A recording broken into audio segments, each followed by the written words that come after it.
Merhaba arkadaşlar, beni tanırsınız. Bugün sizlere harika bir şey göstereceğim. Arkadaşlar, ben Nezih'ten bir miniş buldum. Ama küçük pakette, yani bilirsiniz. Ve cüzdan alacağım demiştim ve aldım. Şöyle hemen göstereyim. Dökeceğim. İlk başta minişle başlamayacağım, yoksa çok fena şeyler olur. Cüzdanı açmam. Ne şey ya? Pardon arkadaşlar. Ben bunları alayım minişim. Cüzdanım kirli. Bu da bu kadar minişte. Neredeydin?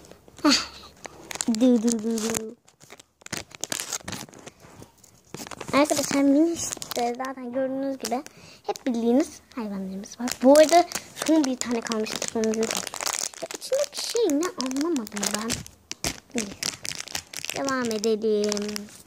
Bir de şöyle bir cüzdanım var. İçinde ise dın para var. Zaten çok söyleyecek şey yok. Pembe bir tane cüzdan seçtim. Ve kedi. Gözlerini zaten hep mavi olur. Çok söyleyecek şey yok. Bu arada bu biraz daha koyu bir pembe. Kamerada güneş çarptığı için biraz öyle. Bu arada arkadaşlar, bu paket içinde mahvolmuş. Bu yüzden ben şöyle yapayım. Şimdi çok meraklanmadan açacağım bunu. Zaten şimdi şurada bir şey var arkadaşlar. Şurada görünüyor mu? Şurada bir şey var. Şurada bir şey var. İşte onda miniş var. Zaten miniş hep oraya. Neyse, açalım. Açılıyor. Arkadaşlar, gerçekten bir miniş çıktı. Ya arkadaşlar. Şuna bakar mısın? Mutlu olduğum şey, burada LPS yazıyor ve 3. seviye.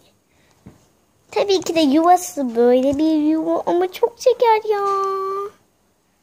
Burada havuç çıktı bir de. Havuç. Yiyeceğim ben bu havucu ya. Ay, iğrençmiş. Neyse, ben bu minişin şurasına koyarım havucu. Durun göstereyim.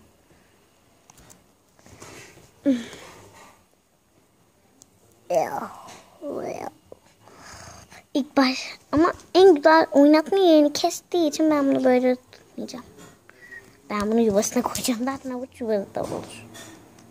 Koyayım. İşte. Yuvası kapağa benziyor genellikle. Bakalım. Katalog da var burada.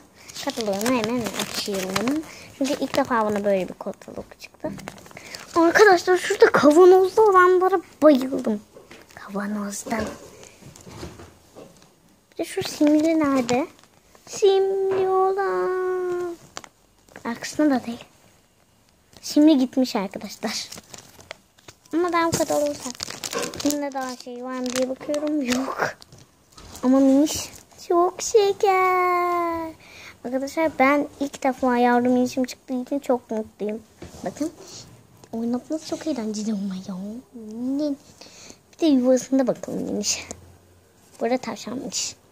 Ya minişin türünü anlamadım ben yavru olduğu için. Tavşan mısın sen? Kulaklarını anladım. Tavşanmış bu. Havuç da yanında çıktı. Tavşan. Yuvasın.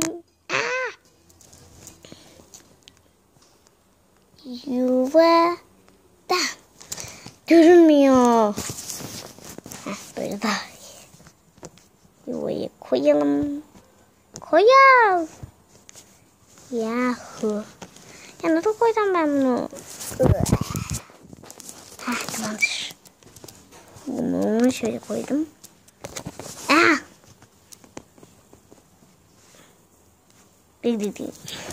Çok şeker gerçekten de. Bugünkü de bu kadardı. Abone